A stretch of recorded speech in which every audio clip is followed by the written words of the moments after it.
The wealthy man believed his daughter would never walk until he saw the nanny dancing with her. Richard Anderson opened his front door on that Thursday afternoon and felt his heart stop. The sound coming from the living room was something he hadn't heard in 3 long years, the crystal-clear laughter of his daughter Emma. But what truly took his breath away was what he saw when he stepped inside. Emma, his 9-year-old girl, whom doctors had said would never walk again, was standing in the center of the room, moving her legs with grace and lightness, dancing hand in hand with Rachel, the nanny he had hired just 2 weeks earlier.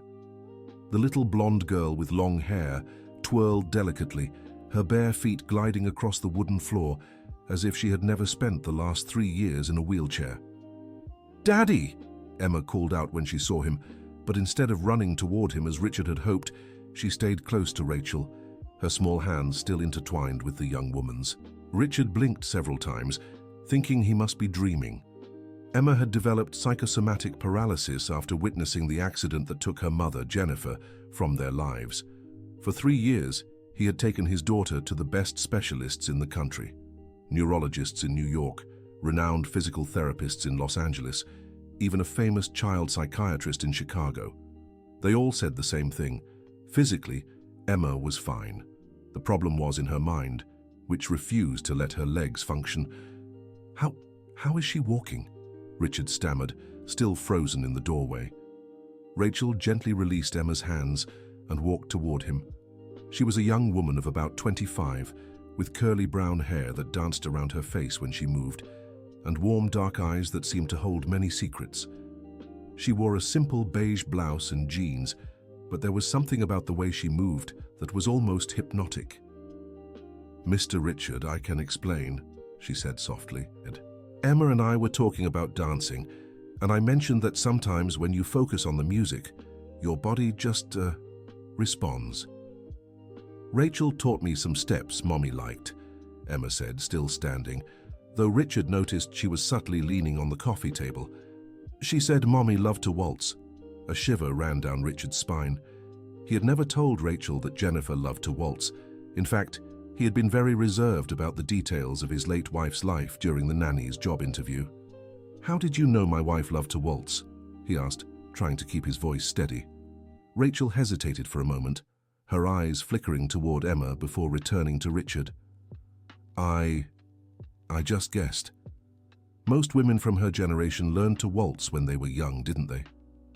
It was just a hunch. Dear listener, if you're enjoying the story, take a moment to like and especially subscribe to the channel. It helps us a lot as we're just starting out. Now back to the story. But Richard wasn't convinced.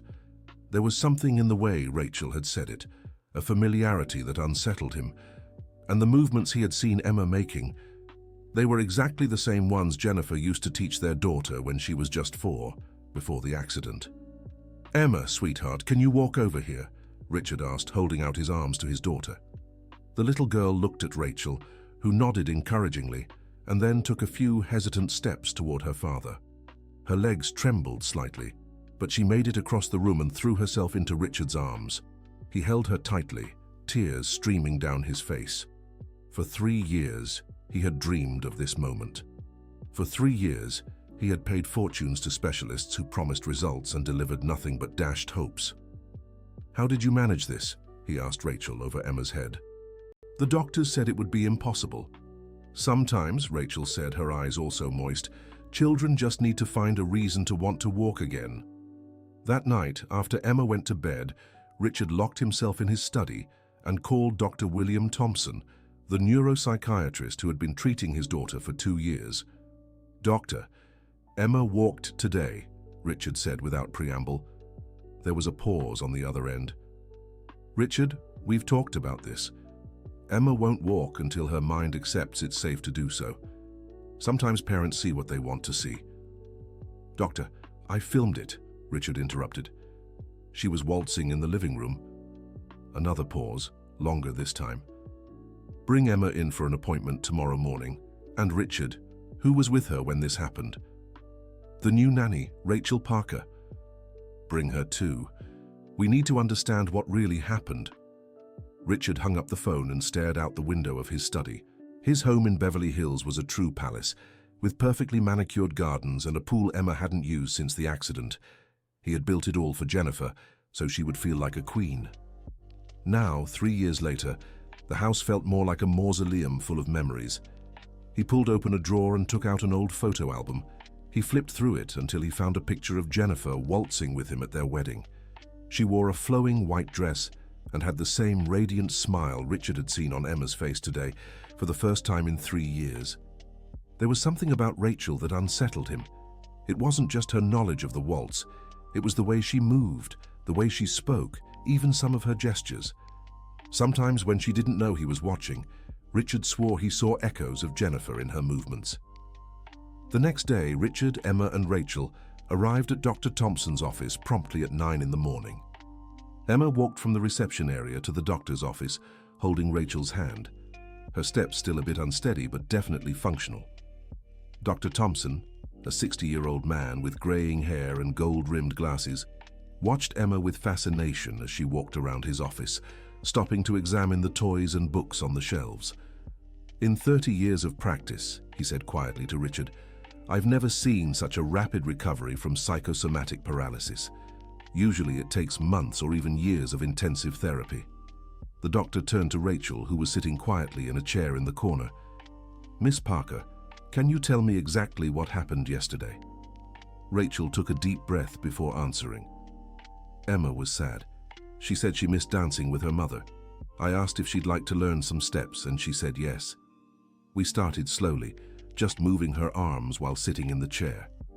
Then, without me asking, she tried to stand. I supported her, and she did it. "And how did you know her mother liked to dance?" the doctor asked.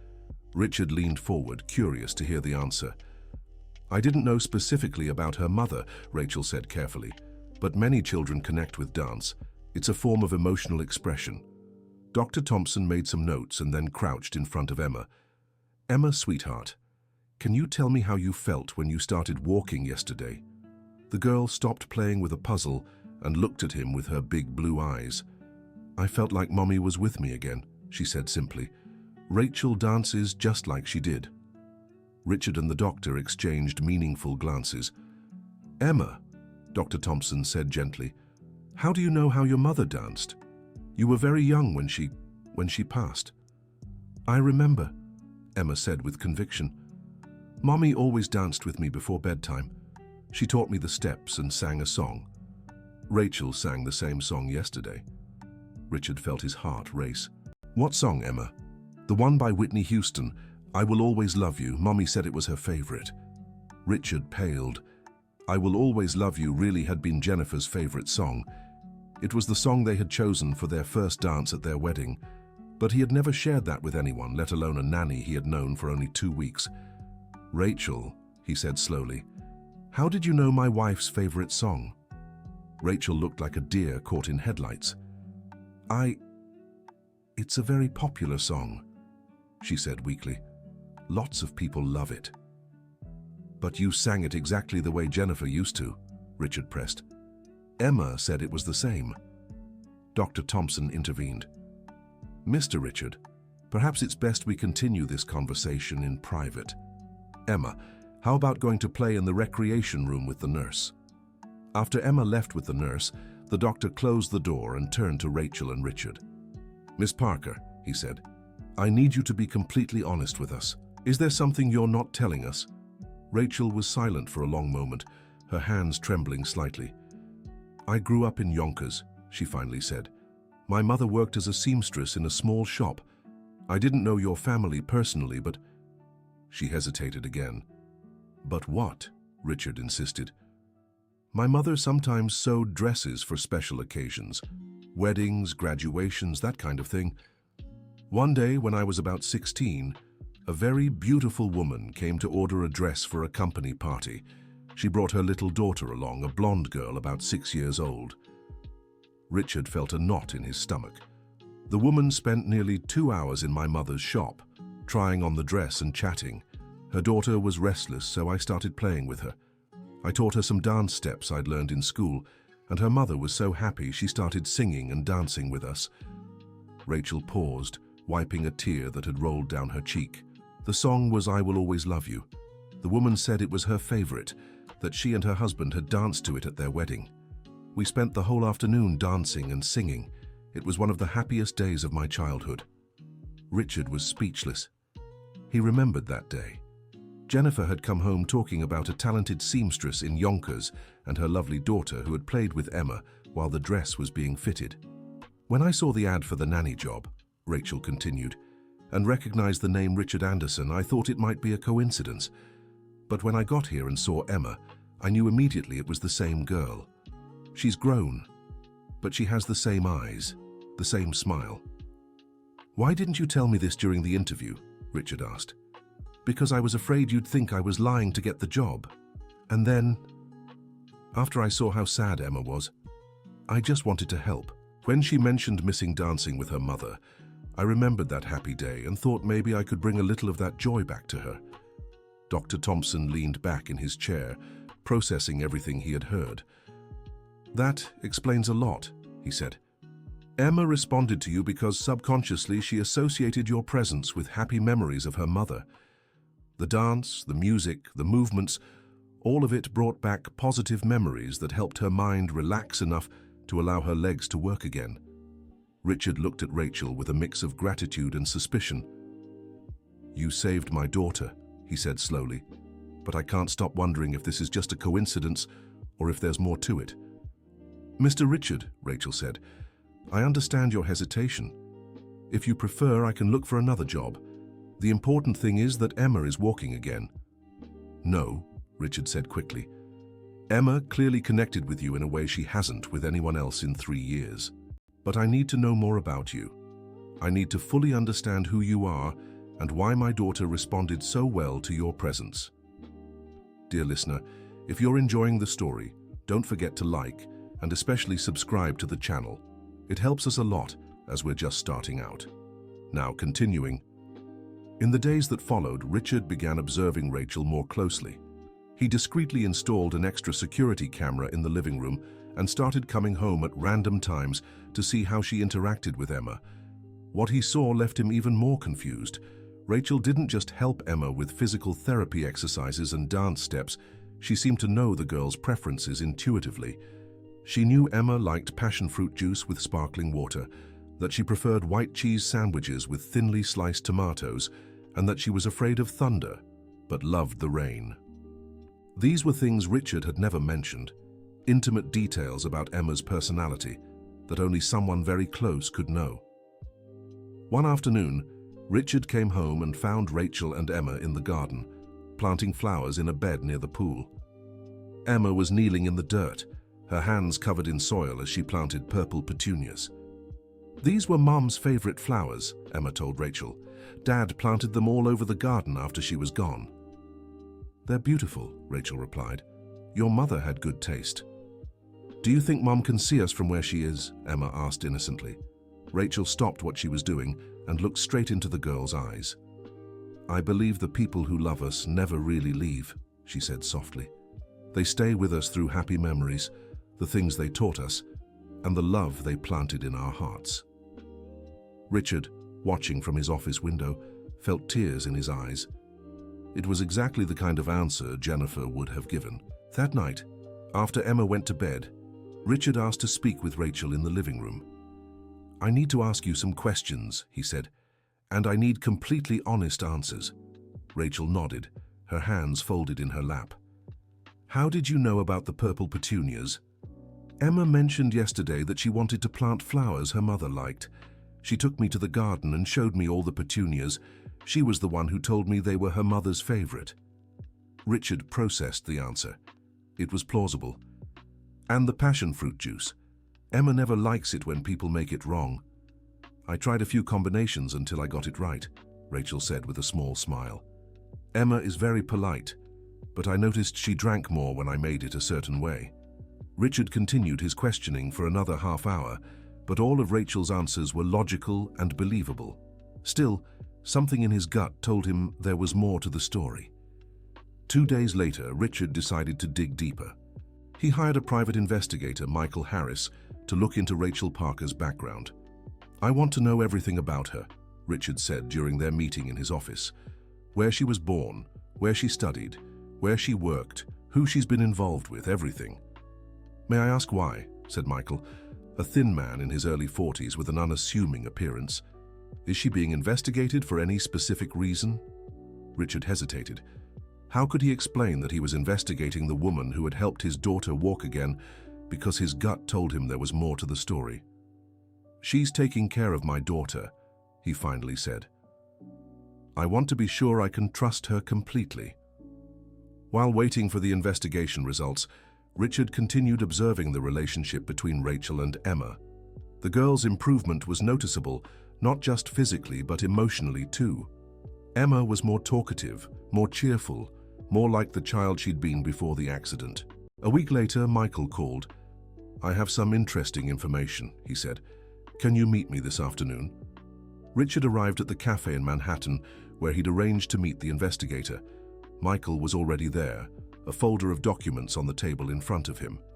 "Rachel Parker, 25 years old, born in Yonkers," Michael began. "Daughter of Susan Parker, a seamstress, and an unknown father. Attended public school through high school, worked in several homes as a nanny and housekeeper. Clean record, no legal issues." "That's it?" asked Richard, disappointed. "No," said Michael, opening the folder. "This is where it gets interesting." He pulled out some black and white photographs and spread them on the table. "I got these from the archives of Mercy General Hospital, where your wife was taken after the accident." Richard looked at the photos, and his breath caught. One of them showed Jennifer on a stretcher being wheeled into the emergency room. But what shocked him was seeing in the background of the image a young woman with curly hair who looked strikingly like Rachel. This photo was taken by a journalist covering a different case at the hospital that same day, Michael explained. The girl in the background was visiting a patient. "Are you sure it's Rachel?" asked Richard. "I can't be absolutely certain without confronting her, but the resemblance is uncanny. And there's more." Michael pulled another document from the folder. "I got the hospital's visitor log from that day. A Rachel Parker signed in to see a patient named Susan Parker, her mother, who was hospitalized with pneumonia." Richard felt the world spin around him. "Are you saying Rachel was at the hospital the day the day of the accident?" "It seems so. And Richard, there's something else you need to know." Michael hesitated before continuing. "I spoke with some long-time hospital staff. One of them remembers a young woman who was deeply shaken when she heard a woman had arrived injured in an accident. Apparently, she recognized the victim, said it was someone she knew." Richard was silent for a long moment, processing everything. "So Rachel knew Jennifer much better than she told me," he finally said. "It seems that way. The question is, why did she hide it from you?" Richard went home that afternoon with his mind racing. He found Rachel and Emma in the music room, where Emma was attempting to play the piano as Rachel encouraged her. "Daddy?" Emma called when she saw him. "Rachel's teaching me Mommy's song." Richard walked over to the piano and saw Emma trying to play a simplified version of "I Will Always Love You." "Mommy used to play this for me when I was little," Emma said. "Rachel said maybe I could learn it too." Richard looked at Rachel, who avoided his gaze. "Emma, sweetheart, can you go play in your room for a few minutes? I need to talk to Rachel." After Emma left, Richard closed the music room door and turned to Rachel. "I need you to be completely honest with me now," he said. "You were at the hospital the day my wife had the accident, weren't you?" Rachel's face paled. Who told you that?" "That doesn't matter. What matters is that you lied to me. You knew Jennifer much better than you admitted." Rachel sank heavily onto the piano bench, her hands trembling. "I was visiting my mother," she said weakly. "She had pneumonia and had been hospitalized for 3 days. I went to the hospital every evening after work. And that day, as I was leaving, I saw a commotion in the emergency room. Nurses running, doctors shouting. Curious, I moved closer and saw her being wheeled in on a stretcher." Rachel paused, wiping tears from her eyes. "I recognized her immediately. She was the beautiful woman who had come to my mother's studio years before, the one who had played with her little girl. I asked a nurse what had happened, and she said it was a very serious car accident." Why didn't you tell me this before? Because I stayed at the hospital waiting for news, Rachel said, her voice breaking. I stayed for hours praying she'd be okay. When the doctors came out and said that she didn't make it, I cried as if she were family. Richard sat beside Rachel on the piano bench. You stayed at the hospital when my wife. When she passed? Yes, and I saw a tall man in a dark suit leaving the emergency room, carrying a little girl in his arms. Both were crying so hard, I knew right away it was you, her husband and daughter. Richard remembered that terrible day. Emma had been hysterical at the hospital, screaming for her mother. He'd had to carry her out because she refused to accept that Jennifer wouldn't be coming home with them. That was the worst night of my life, Richard said. For me too, Rachel said softly.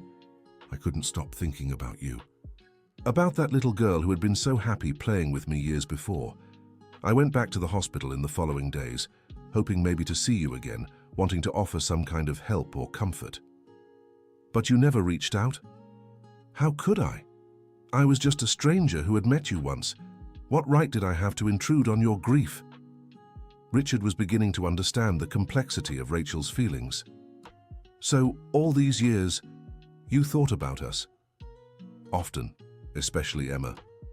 I wondered how she was coping with losing her mother, if she still liked to dance, if she remembered that happy afternoon at my mother's studio. And when you saw the ad for the nanny job. Rachel took a deep breath. I knew right away I had to try, not for money or convenience, but because I felt it might be fate giving me a chance to help you somehow. Richard fell silent, processing everything he'd heard. Part of him was angry at Rachel for withholding such important information, but another part was moved by the depth of care she had shown his family, despite being practically a stranger. Richard, Rachel said, gently touching his arm, I understand if you can't trust me after this. I can look for another job. But please believe everything I did was for Emma's well-being. I know, Richard said. That's what confuses me most. You clearly care for Emma in a way that goes far beyond a normal job, and she's responded to you like she never has with anyone else. Just then, Emma appeared at the music room door. Can I come in? She asked timidly. Of course, sweetheart, Richard said, opening his arms to her. Emma rushed over to them and nestled between Richard and Rachel on the piano bench. Were you two fighting? She asked. We weren't fighting, Richard said. We were just having a serious talk. About me? Partly, yes. Emma looked at Rachel with her big blue eyes. Rachel, are you leaving? I don't know, sweetheart, Rachel answered honestly. That depends on your father. Emma turned to Richard with a determined expression that vividly reminded him of Jennifer when she had made an important decision.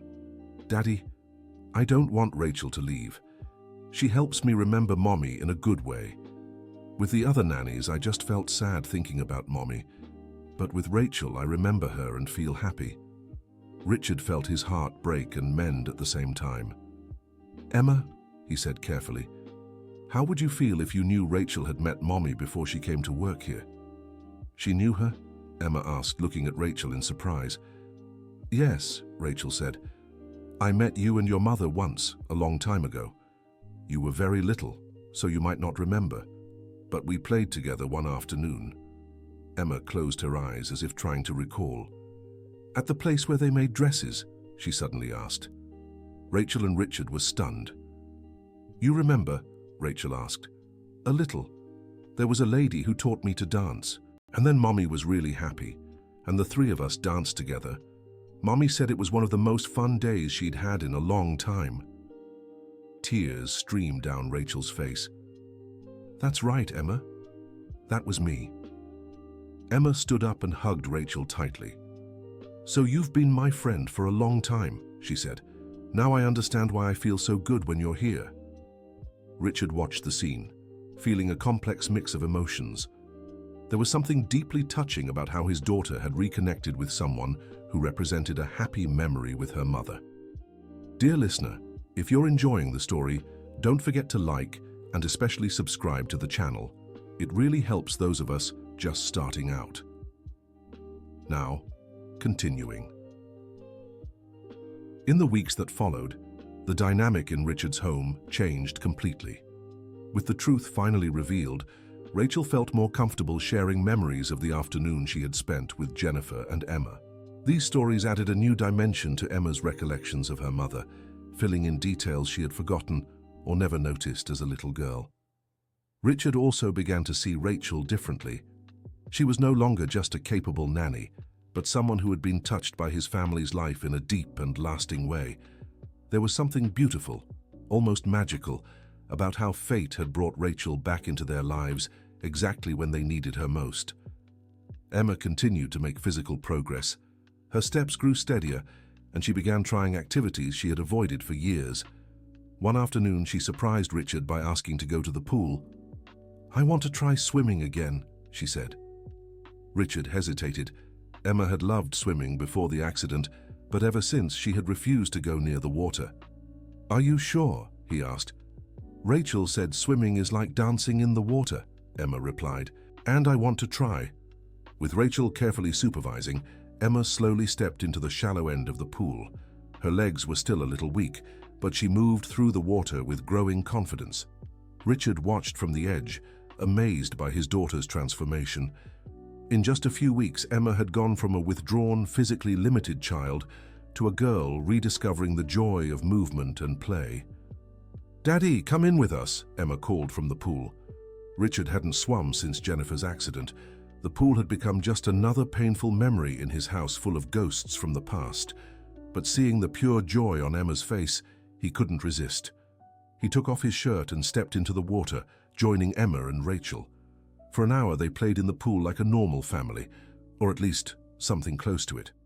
Later that night, after Emma had gone to bed, Richard and Rachel sat on the back porch, sipping tea and listening to the gentle sound of the pool water. "Thank you," Richard said suddenly. "For what?" "For bringing my daughter back to life, for reminding me that happiness is still possible, even after so much pain." Rachel smiled softly. "Emma is a special child. She just needed someone who understood her connection to her mother, instead of trying to make her forget. All the other therapists and doctors wanted her to get over the loss," Richard said. "You were the only one who understood she needed to find a way to honor her mother's memory while moving forward." "Maybe because I lost someone important when I was young too," Rachel said. "My father left when I was 5. For years, everyone told me to forget him and move on. But what really helped me was accepting that he would always be a part of me, and that was okay."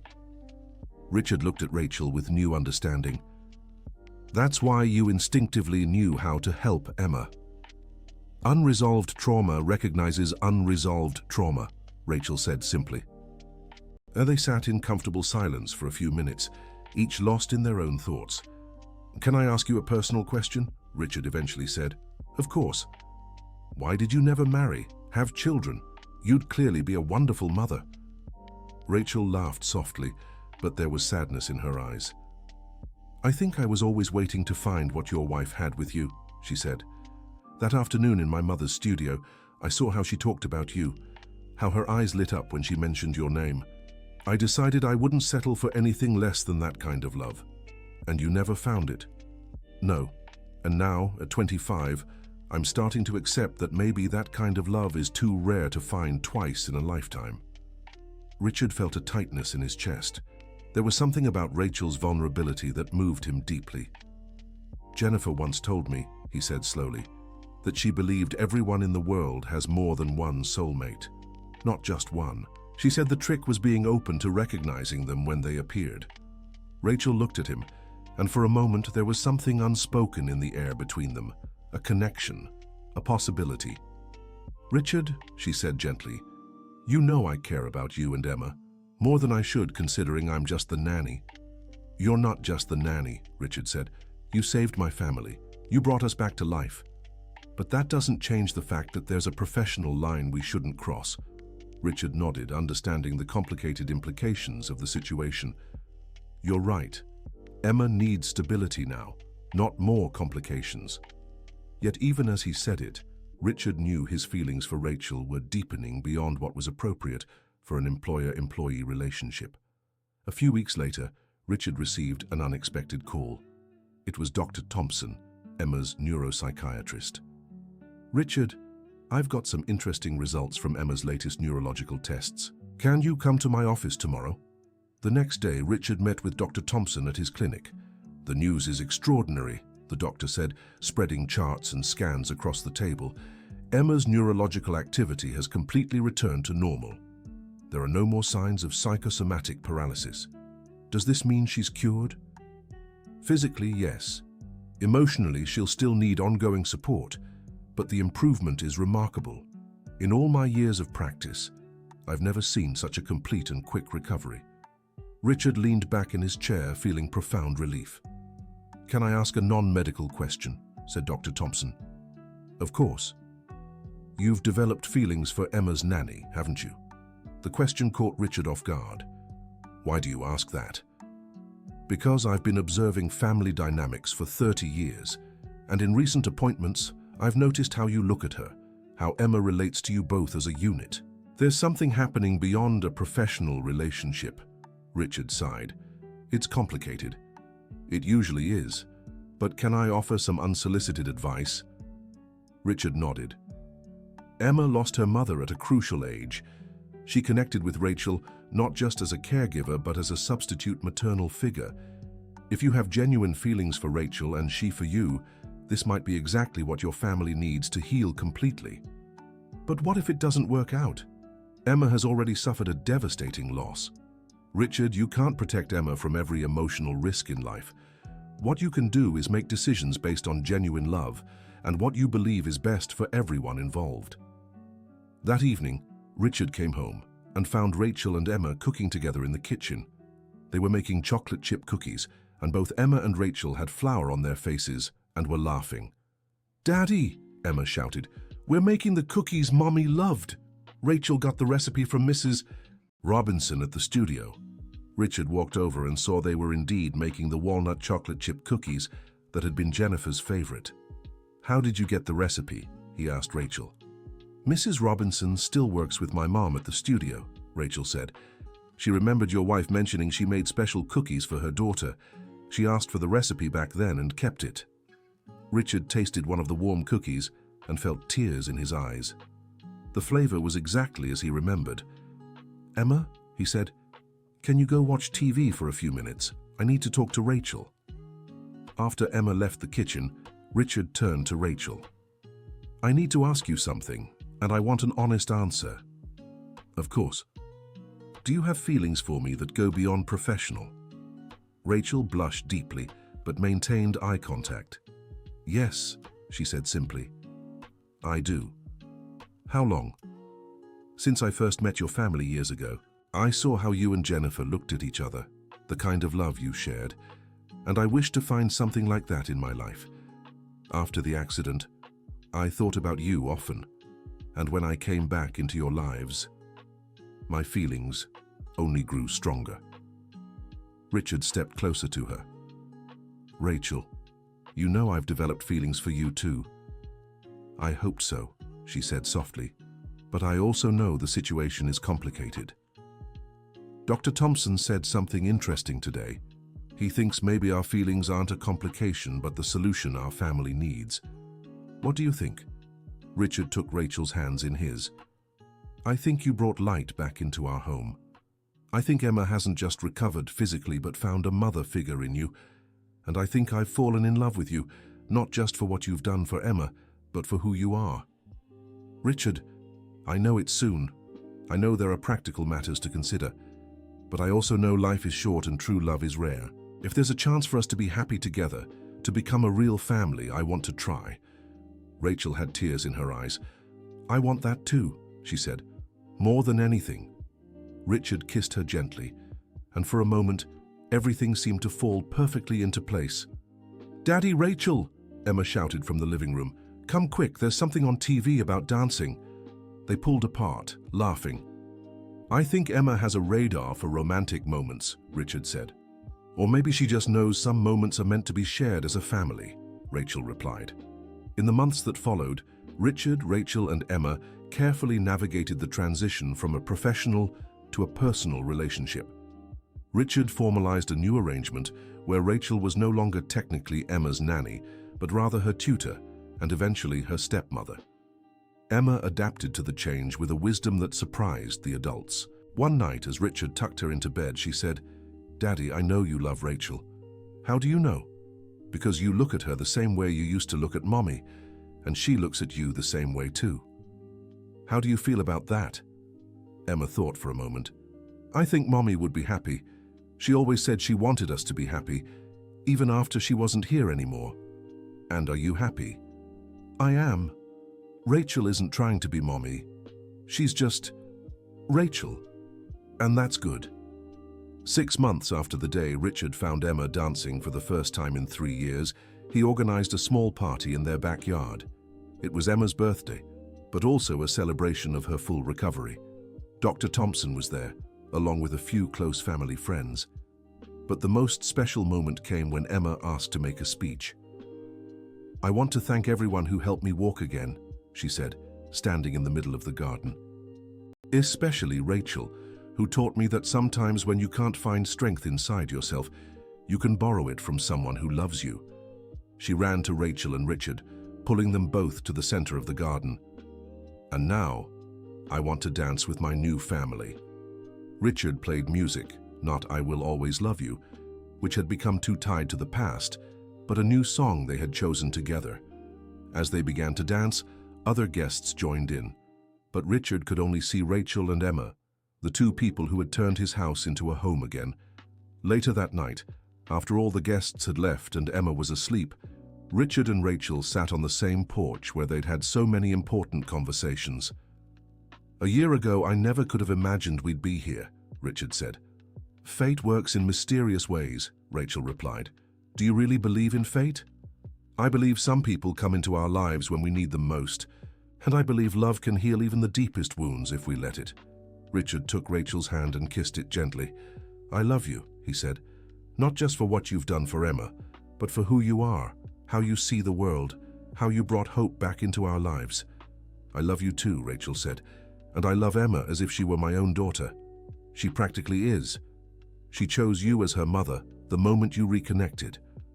They sat in silence, watching the stars and listening to the soft sounds of the night. "Richard," Rachel said eventually, "can I tell you a secret?" "Always." "That first afternoon in the studio when I was playing with Emma and Jennifer, I made a silent wish. I wished that one day I could be part of a family as loving as yours. And now you are." "Yes, and it's better than I ever imagined." A year later, Richard and Rachel married in a small, intimate ceremony in the same garden where Emma had danced for the first time in years. Emma was the maid of honor, and her speech brought tears to everyone's eyes. "Today isn't just about Dad and Rachel getting married," she said. "It's about our family finally being complete. Mom will always be part of us, but now we have Rachel to create new happy memories too." During the first dance, Emma joined the couple, and the three of them danced together as their guests watched, moved. It was a picture that perfectly symbolized how they had navigated through loss toward love, honoring the past while embracing the future. 2 years after the wedding, Richard was in his office when he received a call from Dr. Thompson. "Richard, I have an interesting proposal for you and Rachel." "What is it?" "I'm organizing a national conference on alternative treatments for psychosomatic paralysis in children. I'd like you both to share Emma's story. Her recovery is an extraordinary case that could help other families." Richard discussed the proposal with Rachel that evening. "What do you think?" he asked. "I think it would be selfish to keep our story to ourselves if it can help other children," Rachel said. "But we have to ask Emma if she's comfortable with it." When they asked Emma, now 12 years old and a confident, articulate girl, she didn't hesitate. "Of course I want to help other kids," she said. "If our story can make even one child walk again, then it's worth telling." The conference was a tremendous success. Richard, Rachel, and Emma shared their story with an audience of doctors, therapists, and families from across the country. Their presentation was recorded and became a valuable resource for professionals working with childhood trauma. After the conference, they received hundreds of letters from families going through similar struggles. This inspired Richard and Rachel to create a non-profit foundation dedicated to helping children with psychosomatic paralysis through alternative therapies. including dance and expressive arts. The Emma Foundation, named in honor of their daughter, became one of the most respected organizations in the field of childhood trauma in the US. Rachel stopped working as a nanny to dedicate herself fully to the foundation, developing programs that combine traditional therapy with expressive arts. Emma, now a teenager, often volunteered there, working with younger children struggling with their own traumas. She had a special gift for connecting with kids who had lost parents, offering not just empathy, but living proof that happiness could be found again after devastating loss. One Saturday afternoon, 5 years after that first day Emma had danced again, the family was in the garden preparing for a party to celebrate the foundation's 5th anniversary. Emma, now 14, was helping Rachel decorate the tables while Richard set up the sound system. "Rachel," Emma said suddenly, "can I ask you a personal question?" "Of course, sweetheart." "Do you ever regret not having biological children? I mean, kids who were really yours from birth?" Rachel stopped what she was doing and looked straight into Emma's eyes. "Emma, you are my daughter. Maybe I wasn't there for your first few years, but I was there for the years that truly mattered, the years when you needed to rebuild.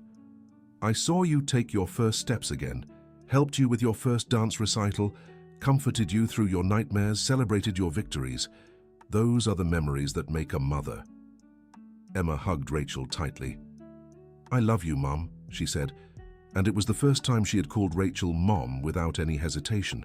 Richard, who had overheard the conversation, walked over and wrapped his arms around the two most important women in his life. "We're quite the family," he said. "We really are," Rachel agreed. "A family born from pain but grown in love." That evening during the party, Dr. Thompson approached Richard. "Look at her," he said, pointing to Emma, who was teaching dance steps to some of the children from the foundation.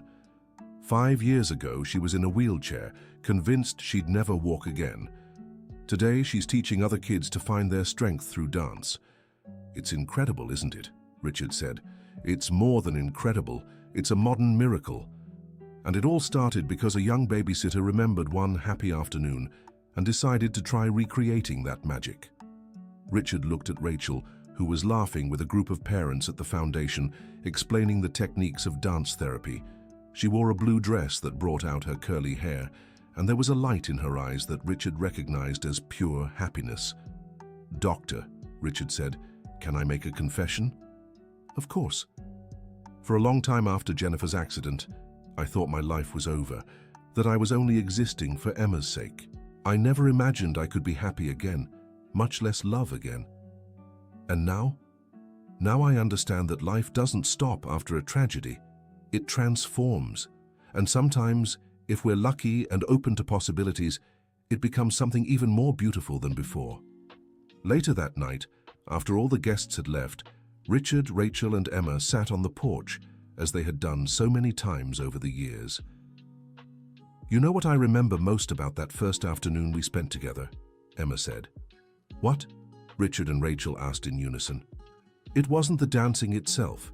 It was the feeling that for the first time since the accident, I wasn't just remembering Mom with sadness. I was remembering her with joy. Rachel gave me back the happy memories. Your mother will always be part of us," Rachel said. "But now she's part of us in a way that brings peace, not pain." Richard looked at his family, his strong, compassionate daughter, his devoted and loving wife, and felt deep gratitude for the journey that had brought them here. "You know," he said, "I used to believe some wounds never fully heal. But now I understand they don't have to.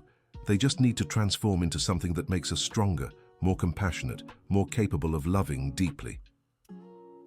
"Like scars," Emma said thoughtfully. "They don't disappear, but they stop hurting." "Exactly," Rachel said. "And sometimes they remind us how much we're capable of overcoming." That night, Richard went to bed feeling completely at peace for the first time in years. He had begun that chapter of his life as a broken man, desperate to save his daughter. He was ending it as a man who had found love again, who had seen his daughter not just recover, but thrive, and who had helped create something that could positively impact countless other families. A few months later, Emma turned 15. For her party, she asked for something specific. She wanted it to be a dance party, where all the kids from the foundation could join. "I want it to be a celebration of movement," she said, "a celebration of how dance can heal." The party was magical. Kids who had arrived at the foundation unable to walk were dancing, children who had lost parents were laughing, families that had been broken were celebrating together. During the party, a local journalist covering the event asked Emma, "What do you think is the most important lesson from your story?" Emma thought for a moment before answering. "I think sometimes the person who comes to save us arrives disguised as someone we think we know, but in reality we needed to know them better. And that love doesn't replace what we've lost. It adds something new that makes us whole in a different way." The journalist turned to Richard and Rachel. "And what about you? What lesson would you take from this whole experience?" Richard and Rachel exchanged glances before Richard answered, "That destiny sometimes works through ordinary people who do extraordinary things out of love. And that real healing happens when we stop trying to forget the past and start weaving it into a future that honors both loss and hope." Rachel nodded and added, "And that family isn't just defined by blood, but by bonds of love, commitment, and mutual choice. Sometimes, the strongest families are the ones formed through difficult circumstances because they're built not just on love, but on the conscious decision to love, day after day." The end. And now, dear listener, what did you think of this story of hope and new beginnings? Were you moved by Emma, Richard, and Rachel's journey? Sometimes the most important people come into our lives when we least expect it, bringing healing to wounds we thought would never close. Share your thoughts in the comments. Do you believe destiny conspires to help us in our hardest moments? Don't forget to like and, most importantly, subscribe to the channel so you won't miss other touching stories like this one.